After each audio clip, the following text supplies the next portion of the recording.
Our revolution, again, our democracy path, we will not let it go. Morsi's son, speaking to us earlier, well, Egyptian police are believed to be searching for the Muslim Brotherhood's supreme guide after arrest warrants were issued for him and other Brotherhood leaders. They're accused of inciting Monday's deadly clashes in Cairo, but the Brotherhood itself says the military is to blame. Well, both the army and pro-Morsi supporters have been giving video to CNN, trying to prove their respective cases, in addition to video that CNN has obtained independently. Carl Pennell joining us now from Cairo with the details. And sorting this out isn't easy, Carl, is it? Not at all, and in fact, since Monday, Becky, we have been piecing through the pieces of what has become a very complex jigsaw puzzle about who did what and when, all crucial to answering why did this happen. As you say, the military has given CNN video, supporters of Mr. Morsi have given us video. We have also obtained independent video as well. I want to show you that report, but be warned, first off, that right off the bat here, there are some very graphic images. These images, shot by CNN, show the bloody aftermath of Monday's shootings close to the Army's Republican Guard compound. The Health Ministry says 51 civilians and 2 members of the armed forces were shot dead. In the last 2 days, both the military and Morsi supporters provided edited videos to CNN, making the case the other side was responsible. These were provided by supporters of deposed President Mohamed Morsi. An Egyptian soldier repeatedly takes aim from between other soldiers carrying riot shields. The slow-motion video shows him firing through barbed wire. In this edited clip, demonstrators chant "God is great." In another portion, without audio, this soldier fires 3 shots. In each case, independent military experts consulted by CNN say the soldiers appear to be firing live ammunition, not blanks. Here, uniformed soldiers fire from rooftops near where crowds are gathered. The Morsi supporters say the videos are evidence of what they call a massacre by the Egyptian armed forces.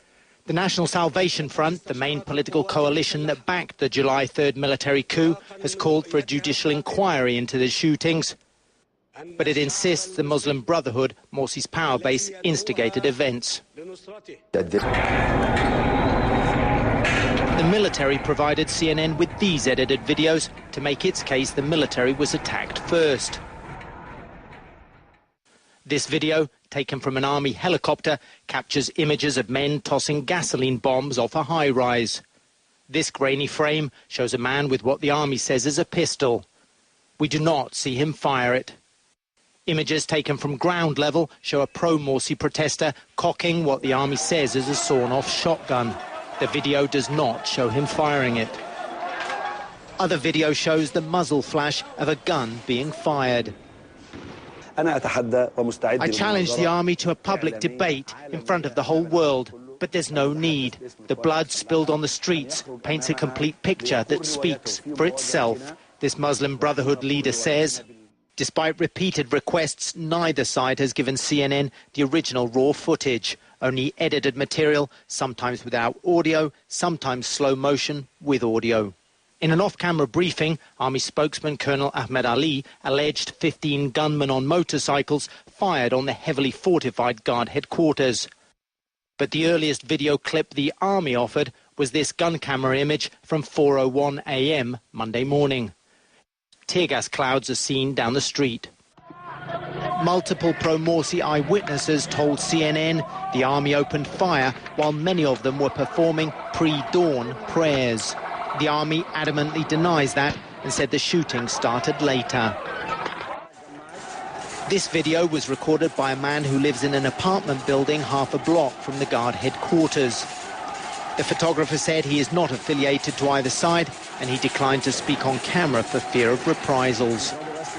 But he told CNN the camera time code showed he started recording at 3:26 a.m. In all, he provided 28 minutes of video to CNN. The first of 5 prayers was scheduled for 3:20 a.m. according to the Islamic calendar for Cairo.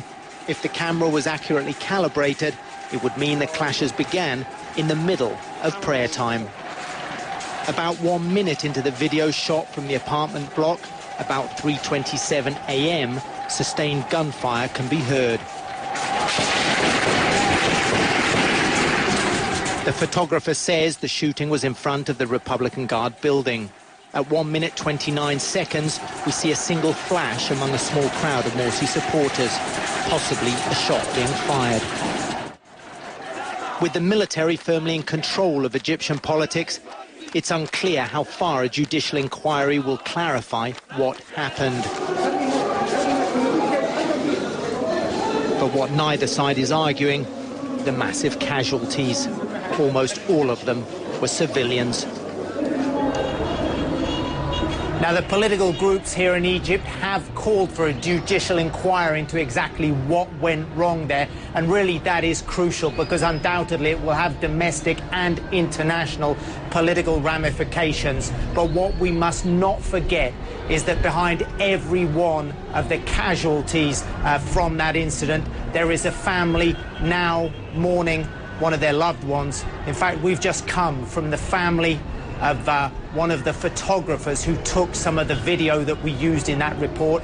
He was killed in the incident. Tonight we talked to his mother. She said, "I miss him. My heart is broken." Becky.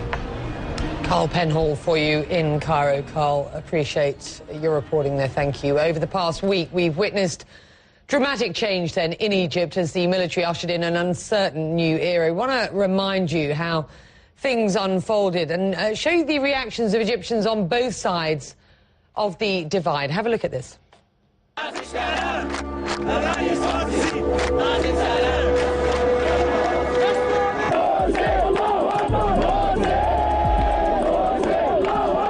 No, we don't accept this decision. We see that this is acute against our president that we elected last year. We are here to support him, and we support him for the last drop of our blood.